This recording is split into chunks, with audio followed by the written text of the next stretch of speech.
बिस्मिल्लाहिर्रहमानिर्रहीम। अस्सलाम वालेकुम स्टूडेंट्स। 7th क्लास आज हम कर रहे हैं exercise 8.4 question number 2। Question number 2 का आपको समझाने के लिए मैं फर्स्ट पार्ट ले रही हूँ। इसे भी हमने क्या करना है, यहाँ हमने सिंप्लीफाई करना है जो हमारे पास एल्जेब्रिक एक्सप्रेशंस हैं और उसमें जो जो ऑपरेशंस हैं वो हमने वहाँ पे अप्लाई करने हैं और इस अपने एल्जेब्रिक एक्सप्रेशन को हमने सिंप्लीफाई करना है। जैसे कि देखें, फर्स्ट मैं ले रही हूँ, मैं आपको उसमें जो फैक्टर्स यूज़ हुए हैं वो मैं बता रही हूँ आप लोगों को पढ़ के। एक दफ़ा क्या है, बुक ओपन करें आप, बुक से मैं करवा देती हूँ जी। क्वेश्चन नंबर 2 पार्ट नंबर 1 है x² + y² into 3x + 2y into plus xy into x -3y जी। अब इसे हम क्या करेंगे यहाँ पे जी, सॉल्व करेंगे। देखिए कैसे करना है हमने कि हमारे पास ये जो फैक्टर्स हैं यहाँ पे सबसे पहले जो 2 फैक्टर्स हैं हम इन्हें आपस में मल्टीप्लाई करेंगे। उसके बाद जो यहाँ पे टर्म्स मल्टीप्लाई हो रही हैं उन्हें मल्टीप्लाई करेंगे, जो यहाँ पे ऐड हो रही हैं हम ऐड करेंगे, जो माइनस हो रही हैं उन्हें हम माइनस करेंगे जी। जितना हमने पीछे अलजेब्रा में काम किया है वो अब हमने यहाँ पे कंप्लीट वो सारा ही करना है जी। देखिए अब जैसे कि यहाँ पे स्टार्ट में है x²। अब ध्यान से देखें 7th क्लास, मैं क्वेश्चन स्टार्ट कर रही हूँ आपको समझाने के लिए जी। x² + y² 3x + 2y, ये दोनों हमारे पास जो ये फैक्टर है ये आपस में मल्टीप्लाई होंगे जी। सबसे पहले हम इन्हें मल्टीप्लाई करते हैं। इन्हें मल्टीप्लाई करने का आपको मैंने तरीका बताया था कि कैसे करना है, कि इसका जब 2 फैक्टर्स हों तो उसमें से हमने फर्स्ट टर्म ले लेनी होती है उसकी, जैसे हमने x² लिया और जो फैक्टर है सेकंड वो कंप्लीट हम राइट कर देते हैं इस फॉर्म में जी। इसके बाद लेंगे हम +y² और वहाँ पे भी 3x + 2y इसी तरह से लिख देंगे और प्लस xy x -3y इन्हें राइट कर देंगे जी। नेक्स्ट देखिए 7th क्लास, नेक्स्ट स्टेप में अब हम इन्हें मल्टीप्लाई करेंगे। आपको पता है कि जो प्रोडक्ट लॉ है, प्रोडक्ट लॉ में यहाँ पर राइट कर रही हूँ, उसमें क्या होता है कि जब हमारे पास वेरिएबल सेम होते हैं या बेसिस सेम कह सकते हैं तो उनकी पावर्स क्या होती हैं, ऐड होती हैं। जैसे कि ये देखें, मैं आपको बार बार बताती हूँ कि अगर इस तरह से हो a की बार m मल्टीप्लाई a की बार n is equal to a की बार m + n, पावर्स ऐड होंगी।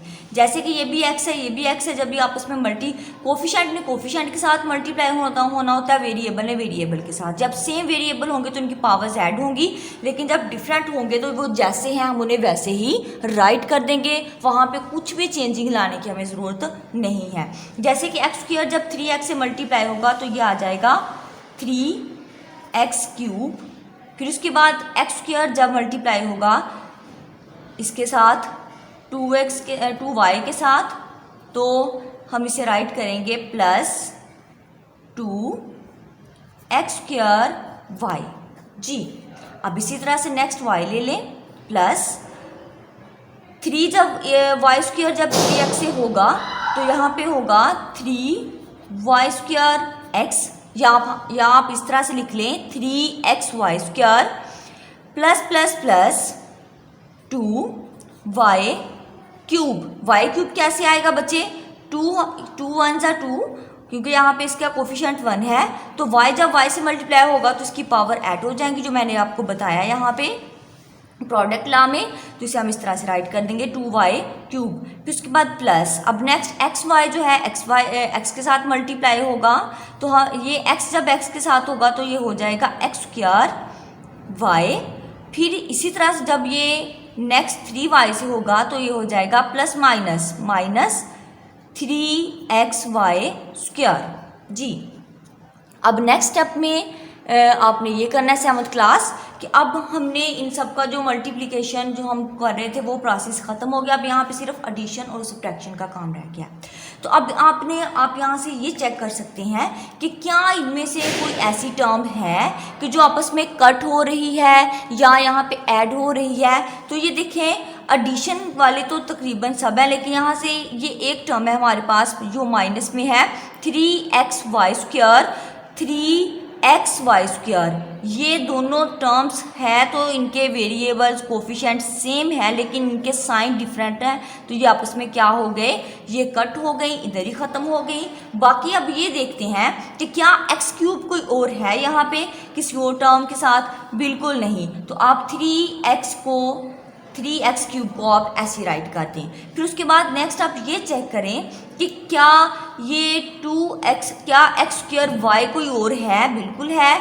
एक तो ये 2x स्क्वायर वाई है और एक इधर से ये है x स्क्वायर वाई। तो बच्चे इसके साथ यहाँ पे जो कोफिशिएंट है वो क्या यूज़ हो रहा है, 7 + 1। तो जब 1 जब इसके साथ प्लस होगा 2 के साथ तो इसे किस में कन्वर्ट कर देगा, 3 में, क्योंकि इनके वेरिएबल्स सेम है, इनकी पावर सेम है। तो राइट करेंगे 3x स्क्वायर वाई इस फॉर्म में। ओके, अब इसके बाद नेक्स्ट जो हमारे पास एक ही टर्म रह गई है और वो है 2y क्यूब जी इस फॉर्म में। तो 7 क्लास ये हमने सिंप्लीफाई किया है यहाँ पे अपने जो हमारे पास अलजेब्रिक एक्सप्रेशन थी। तो सेम आपने ऐसे ही क्वेश्चन नंबर 2 के तमाम क्वेश्चन जो हैं उन्हें आपने करना है, लेकिन आपने जो होमवर्क करना है वो ज़रा डायरी जो है वो ज़रा देखें, डायरी जो है वो नोट करें। डायरी में है question number 2 part number 4 homework exercise 8.4 जी। ये एक्सरसाइज जो है यहाँ पे 8.4 एक्सरसाइज उसका क्वेश्चन नंबर 2 का आपने पार्ट नंबर 4 जो है ये बुक की तरफ देखें जो मैंने टिक किया है, ये आपने होमवर्क करना है। बाकी तमाम के जो इसके पार्ट्स हैं क्वेश्चन नंबर 2 के, ये आपने प्रैक्टिस करनी है और अपने पेरेंट्स को चेक करवाना है। आज के लिए इतना ही, नेक्स्ट इंशाल्लाह जो है वो नेक्स्ट लेक्चर में करेंगे। अल्लाह हाफिज़।